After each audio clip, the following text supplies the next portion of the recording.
essa visão, né, que a gente pode de pensar da democracia, né, como algo que é parcial, né, algo que não é autonômico, né, é uma leitura crítica, né, que vem desde o do surgimento, né, da democracia moderna, né, na França especialmente, né, a partir de pessoas que estavam vivendo aquilo naquele momento, né, como o Pierre-Joseph Proudhon, né, o Proudhon, né, o Anselmo Belaguerre, anarquistas, né, que estavam vendo que aquilo ali tinha alguma coisa errada e que o próprio Proudhon ele se candidatou, né, o Proudhon ele foi um dos poucos representantes do povo eleitos na França, né, das primeiras eleições do século XIX, né, ele sentava, né, o parlamento francês, a ideia de esquerda e direita vem lá do parlamento francês, né? Então, o Proudhon ele sentou na extrema esquerda, isolado, propôs o fim da propriedade e daí ele foi tratado como terrorista e foi preso, né? Então, ele viu que tentar esse tipo de luta social a partir das eleições não dava certo, né? Não tinha como radicalizar, né? Porque sempre a democracia tem sempre a ver com uma média, né? Com uma certa média e que às vezes pode ser uma certa maioria que tem uma visão e propostas que podem ser inclusive facilmente manipuláveis, né? Porque quem tem acesso a poder de se candidatar não é qualquer um, né?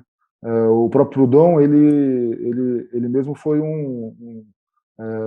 ele era trabalhador, né? Ele foi pastor, depois trabalhou em curtume, depois foi tipógrafo, né? Então um cara que veio da classe operária, mas uma pessoa autodidata que estudou muito, né? Então uma pessoa que se destacou. Para conseguir esse aí, né? Na verdade, teve mais um outro trabalhador que foi eleito além do Proudhon, né?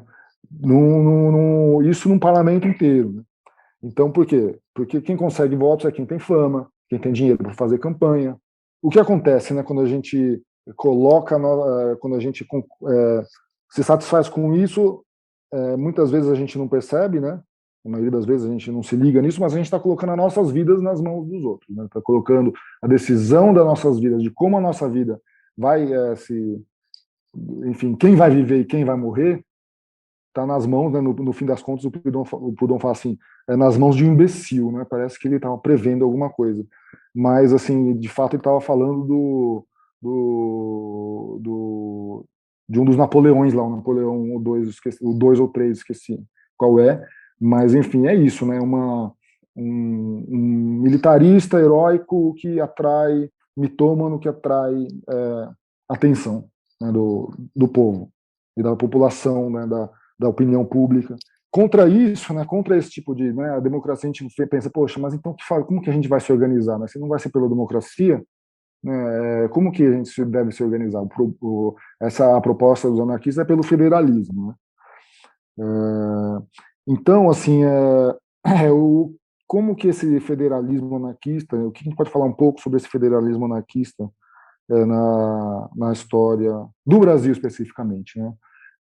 Isso é uma história muito, né, é claro que tem sempre muitas pesquisas sendo renovado, né? Inclusive aqui no ABC a gente teve em 2019, né, toda uma rememoração, uma comemoração, né, organizada aí por camarada aí Jairo Costa, outras pessoas colaborando com ele aí sobre o Castellani, né, que foi um anarquista morto em Santo André, né, na greve de 1919, né, e uma recuperação também a partir dos 100 anos da greve de 17 também teve uma rememoração sobre isso. Então vocês também podem encontrar por aí muitos textos, né, sobre o sindicalismo anarquista, né.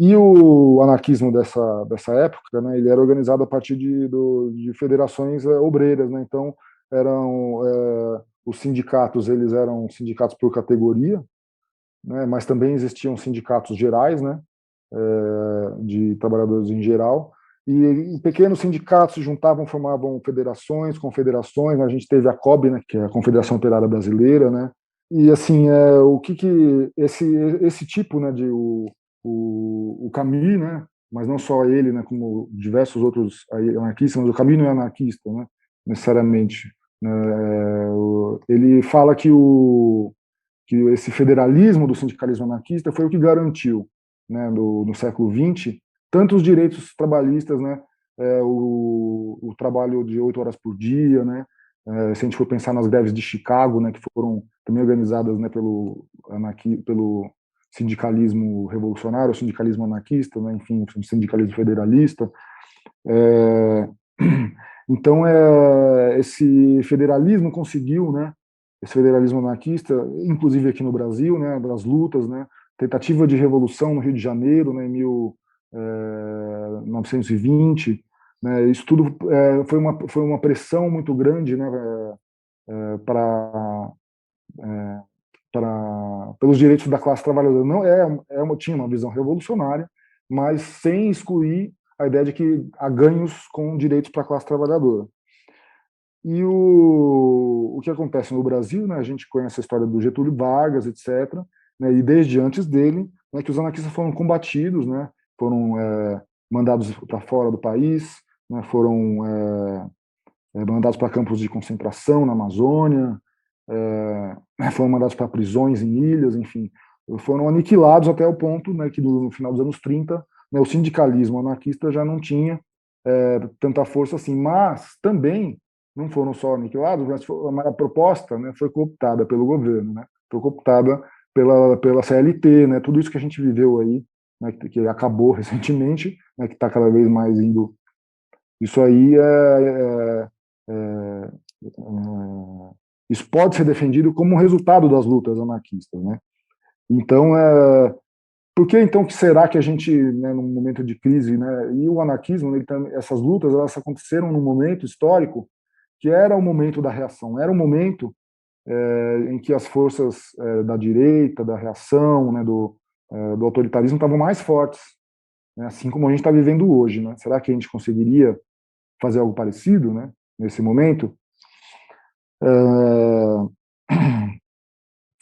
Assim, eu acho que tem diferenças importantes, né? Uma maior delas talvez seja a própria democracia, porque no começo do século XX, a maioria da população brasileira não votava, né? E esse direito ao voto ele começou a crescer paulatinamente só em 1988, por exemplo, é que os indígenas passaram a ter direito a voto. Então foi o último, né, a última camada da população aí, né, com acesso ao voto. Mas isso faz o quê? Né?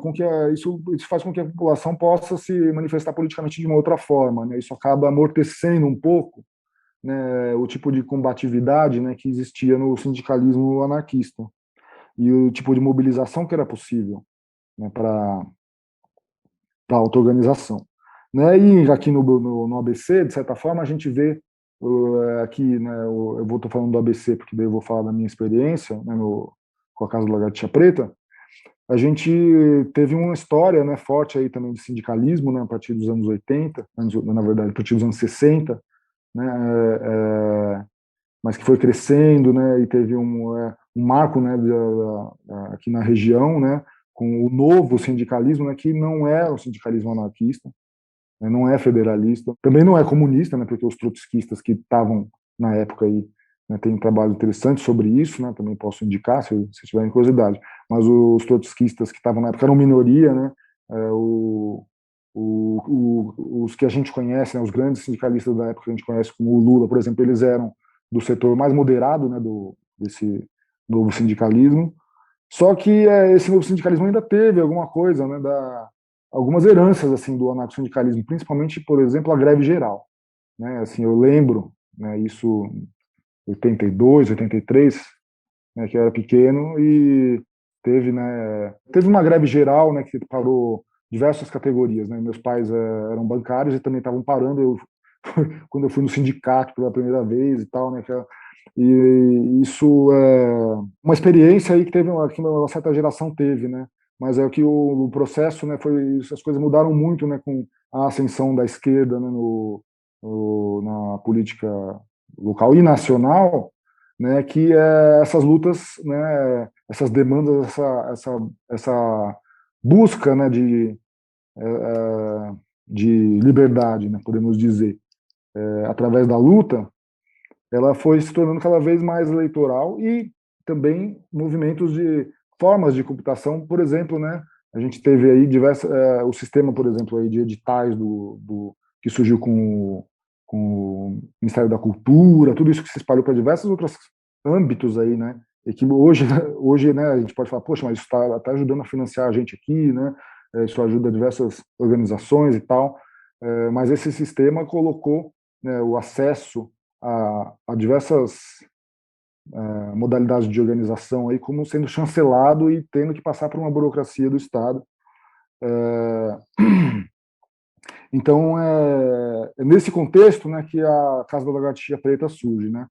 Ela foi criada pelo Ativismo ABC, né, que é um coletivo do qual eu participei desde a fundação, que surgiu, né, o Ativismo ABC surgiu na época da Ação Global dos Povos, né, que foram os protestos no final dos anos 90 e começo dos anos 2000, né, a gente começou em 2002, né,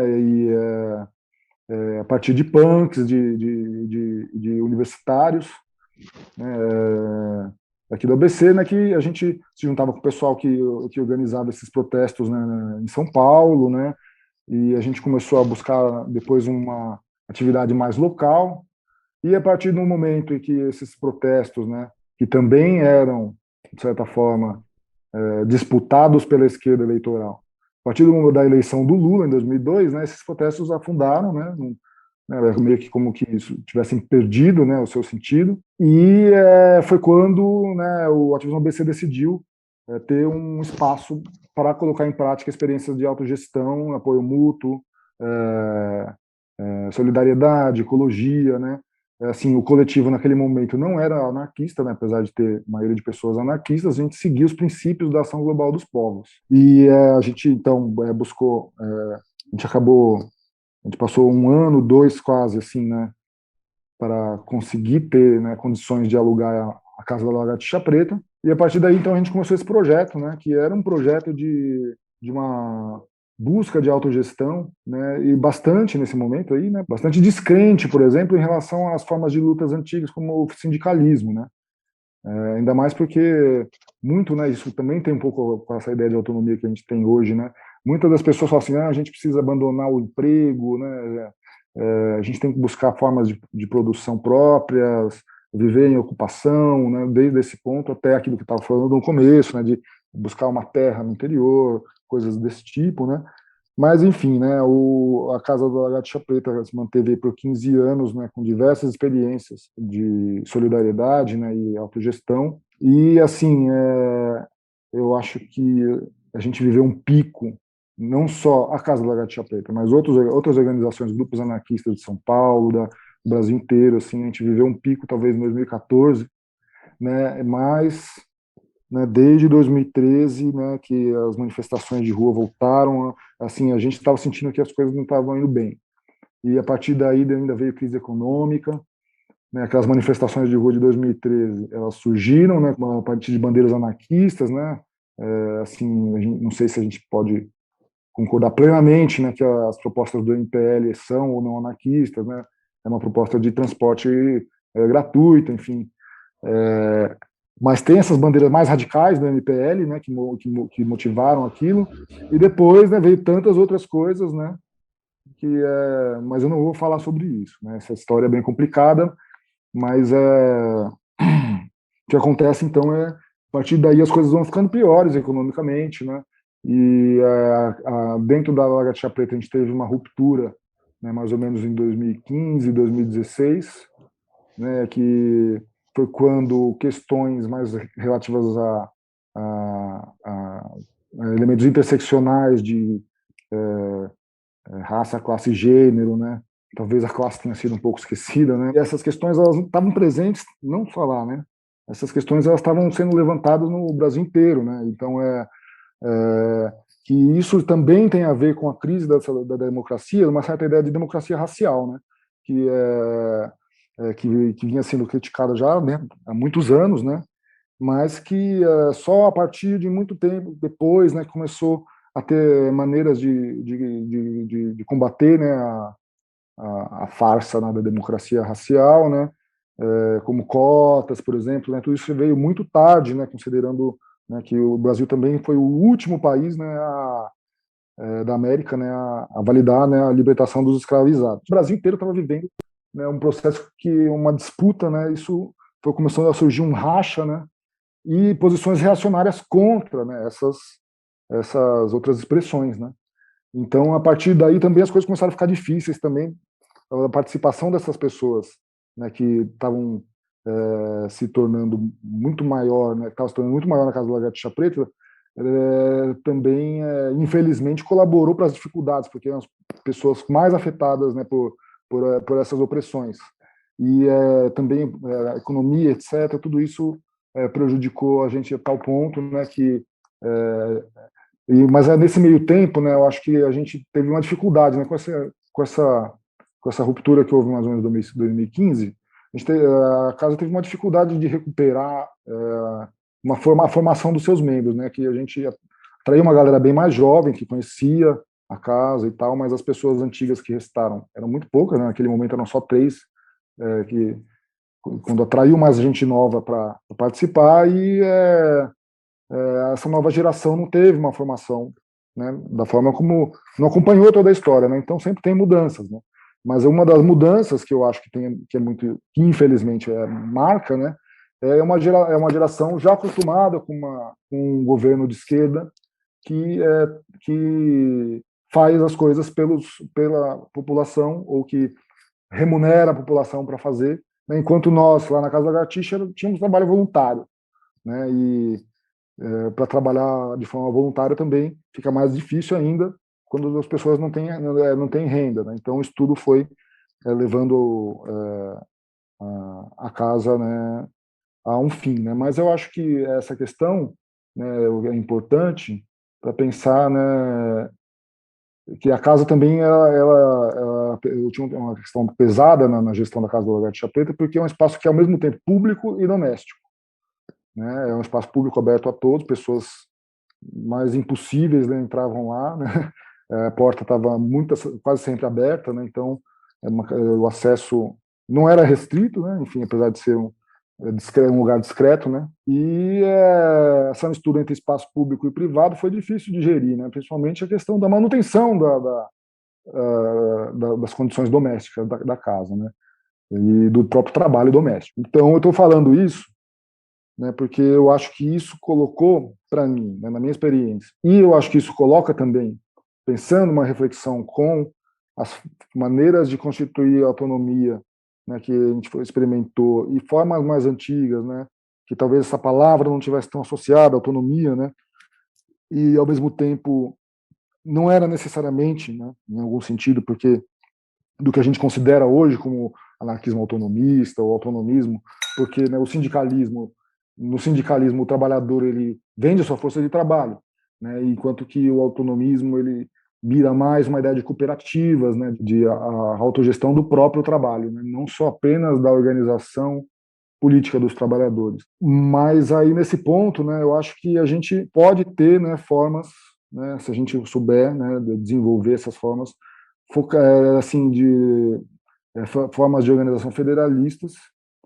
Só que hoje, né, eu acho que a pandemia, inclusive, fez isso ser notado, né, e também toda a crise do trabalho produtivo, né, todo o fato de que toda a maioria da produção capitalista já não está mais, né, no mundo todo, né, está concentrada hoje, né, assim, os produtos capitalistas que a gente compra vêm da China, né, a produção do Brasil caiu, a produção de bens, de coisas, caiu, né, muito, né, nas últimas décadas. Aí você pode falar, pô, né, mas a gente lá na Casa da Lagartixa Preta, a gente tentava produzir coisas, né, tudo isso num nível tecnológico muito mais baixo, né, e também um poder de satisfação de necessidades mais baixo, né, porque tem algumas necessidades que a gente não consegue satisfazer com produto de uma horta orgânica, ou então com produtos artesanais, né, inclusive porque a gente precisa pagar contas, né, depende de eletricidade, né, a gente, na Casa do Lagartixa Preta, nós sempre favorecemos maneiras alternativas de energia, de captação de água, mas a gente nunca chegou, por exemplo, a ter uma produção de energia elétrica. E tudo isso, né, enfim, pensando também na distribuição da vida das pessoas em geral. Mas o que acontece, né, a pandemia ela reforçou o foco no espaço doméstico. né, porque o comportamento mais prudente, né, para quem tem casa, é permanecer em casa o mais tempo possível. Quem tem que trabalhar vai trabalhar, mas quanto mais tempo a gente tiver, né, a gente já sabe, também isso já foi motivo de muito debate, muita briga, né, mas a realidade, infelizmente, é dolorosa. Entendeu? Se a gente se expõe, a gente coloca em risco nós mesmos e as pessoas queridas. Isso traz o foco na vida doméstica. Né? E como que a gente pode resolver a situação de uma vida doméstica, né, em isolamento? Né? Então, aí que entra a questão, né, de uma busca de autonomia através da federação. Né? E eu acho que um exemplo que foi muito importante, né, a partir do qual a gente pode pensar ideias também, foi o exemplo de Paraisópolis. Né? Como que elas, né, as presidentes de rua, fizeram em Paraisópolis. Né? A Associação de Moradores de Paraisópolis organizou um sistema de presidentes de rua, né? Enquanto que a gente está pensando, né, isso, né, é uma coincidência muito oportuna, né, esse termo, né, porque a gente está pensando no presidente da Federação Centralizada do Brasil, né, fazendo tanta besteira, e lá falam, não, aqui, ó, cada rua tem uma presidente. Né, isso é uma pulverização do poder, né, isso é uma forma de federalização. E o que essas presidentes de rua faziam? Né, elas visitavam as casas da rua e tal, e as pessoas que estavam isoladas, as pessoas que tinham que ficar em casa cuidando dos outros, as pessoas que não podiam trabalhar, as pessoas que conseguiram, de alguma forma, se isolar, né, com equipamentos, com mantimentos, com produtos de limpeza, com produtos de higiene, máscaras, vendo quem estava doente, quem não estava, levando remédio. Né? E esses cuidados, eles conseguiram, durante alguns meses, né, lá em Paraisópolis, né, fazer com que a taxa de contágio, né, de Paraisópolis fosse muito abaixo, né, e de mortes, né, naquele período, fosse muito abaixo da cidade de São Paulo. Mas, né, aconteceu que elas não deram conta, chegou uma hora que não dá conta, né? E aí a gente pensa, como assim? Por quê, né? Além da próprio centro comunitário, né, de Paraisópolis, né, que essa organização tinha que gerir, cada uma delas, né, tinha sua própria casa para cuidar, né, e ao mesmo tempo da rua inteira, né? Isso eu imagino, né, porque isso leva ao esgotamento, né? O trabalho doméstico ele não tem fim, né? E o trabalho do cuidado também não, né? Tem sempre alguma coisa, tem sempre uma coisa, alguém para limpar, tem sempre uma comida para fazer, tem sempre algo que demanda muita energia, né? Dificulta, né, a organização. E eu diria, né, que isso foi uma coisa que pegou pesado, né, para a Lagartixa Preta, né? Porque a partir de um certo ponto a gente não tinha pessoas suficientes para realizar esse trabalho, né? Numa casa que era utilizada por muita gente, mas cuidada por uma minoria. E imagino como deve ter sido difícil isso, né, em Paraisópolis, né, como isso deve ter sido difícil para ser mantido lá em Paraisópolis. Né. Então, eu acho que essa situação, né, essa criatividade, né, essa organização que foi feita para Paraisópolis, eu acho que é uma inspiração para a gente pensar em forma de organização, né, o que poderia, né, ajudar, o que elas poderiam ter feito para ajudar melhor, talvez, né, e aí é uma sugestão, isso aí, enfim, é uma imaginação, né? É uma proposta política também, né? Se elas tivessem se organizado elas mesmas, né? Enquanto um grupo de trabalhadoras domésticas. Aí a gente pega um pouco da ideia do federalismo anarquista baseado no trabalho, né? Assim, e ao mesmo tempo consegue transformar, né, os lares, as casas, né, os locais de trabalho e de moradia, né, numa rede, né, de moradias, de casas, de famílias, né, pessoas que moram junto, que podem se apoiar. E, nesse caso, né, Paraisópolis estava lá, isoladinha, lá naquele canto, né, infelizmente, está ainda, né? É claro, devem ter outras ideias, eu não sei mais como que isso se desenvolveu. O que eu sei é que chegou num ponto em que elas não estavam mais dando conta e os números de Paraisópolis subiram e ficaram iguais ou às vezes até pior, né, do que de São Paulo, enfim, sabendo que na periferia a necropolítica pega mais pesado. Então, o anarquismo ele propõe o quê para isso? Né? É a ampliação, né, dos limites de uma organização federativa. Né?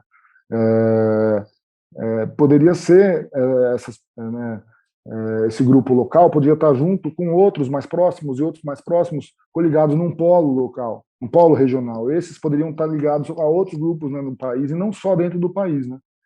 Porque também uma coisa que a gente, o que o anarquismo na história dele, né?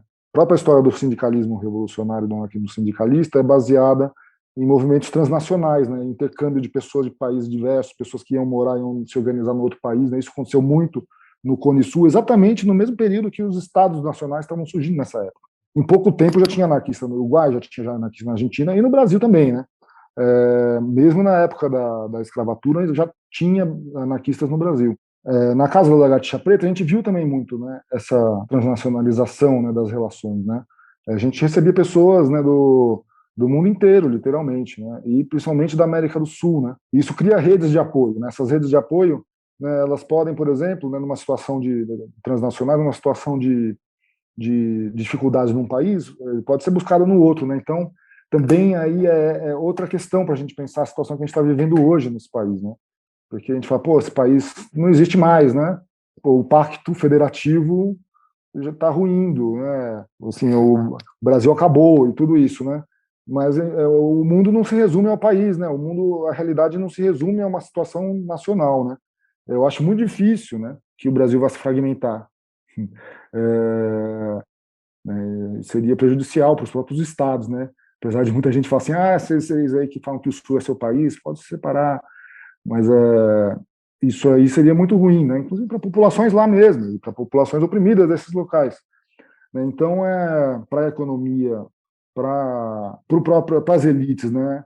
Uma ruptura do Brasil enquanto uma instituição federativa, é ruim, né? Vai perder apoio internacional específico, principalmente, né? Isso não quer dizer também que a gente precisa ficar sempre dependendo desse modelo, né? Que a gente precisa só pensar alternativas a partir desse modelo, né? A gente precisa conectar, né, as nossas vidas domésticas, né? Para além, né? Isso, por exemplo, a gente na Casa da Lagartixa Preta a gente conseguiu fazer coisas desse tipo, né? Claro que teve problemas porque a casa é um espaço público e ao mesmo tempo privado e muitas vezes essas coisas se misturavam, ainda mais com pessoas estrangeiras indo lá e ficando lá hospedadas e muitas vezes morando lá. A gente conseguiu muita solidariedade de fora, né? A gente conseguiu solidariedade financeira, econômica de fora. E numa situação que a gente vive como a gente vive hoje, né? É fundamental, né? Então, né, especificamente, né, também fundamental para aquilo que é fundamental, né, que é o que é o cuidado da vida. Sem a vida, sem produção da vida, né, a gente não tem trabalho, não tem mercadoria, né, se a gente não tiver comida, se não tiver casa, se não tiver uma criança, se não tiver adultos cuidando, né, um idoso, né, se não tiver pessoas cuidando, né, a gente não consegue reproduzir a sociedade, né. Então por isso que eu faço essa defesa, né? Eu posso falar mais detalhes sobre isso, mas por isso que eu faço assim essa defesa, né, desse federalismo, né, rompendo fronteiras e coligando as vidas domésticas, né, o trabalho doméstico, a vida doméstica, o cuidado, né, o apoio mútuo nesse campo, né, que é um campo, o espaço doméstico é um campo onde essas desigualdades interseccionais mais aparecem, né? Se a gente for pensar, por exemplo, a, bom, o feminismo negro brasileiro, né, como é que estou confundindo o nome dela agora, Lélia Gonzalez, né, ela tem uma análise, né, apesar de ser uma análise psicanalítica que ela faz, né, ela tem uma análise muito importante de como essas desigualdades se constituem no espaço doméstico, né. A própria ideia de Casa Grande e Senzala já é uma ruptura do espaço doméstico, já é uma cisão dentro do próprio espaço doméstico, né, e como que o trabalho doméstico ele acaba recaindo nas camadas mais oprimidas, questão de gênero e racismo aparece diretamente aí, né? Então acho que é um ponto chave, né, para lidar com esses problemas e para repensar uma constituição de formas autônomas, baseadas no apoio mútuo, né, em que a gente consiga, e quando eu digo autônomo, é que a gente consiga decidir sobre as nossas vidas e decidir e lutar para que a gente viva, né? Assim, não colocar a decisão sobre quem vive e quem morre, né, na mão do Estado, não depender disso, né? Isso não vai acabar, né? Se a gente se organizar se a gente se organizar, né, em redes de apoio mútuo, de autodefesa, por exemplo, né, a polícia não vai acabar por causa disso, né, o Estado não vai acabar, mas pelo menos a gente vai estar se garantindo, a gente vai estar se defendendo, a gente vai estar lutando por essa liberdade sobre a nossa vida, né, que é o aspecto de autonomia, né, que eu quero enfatizar.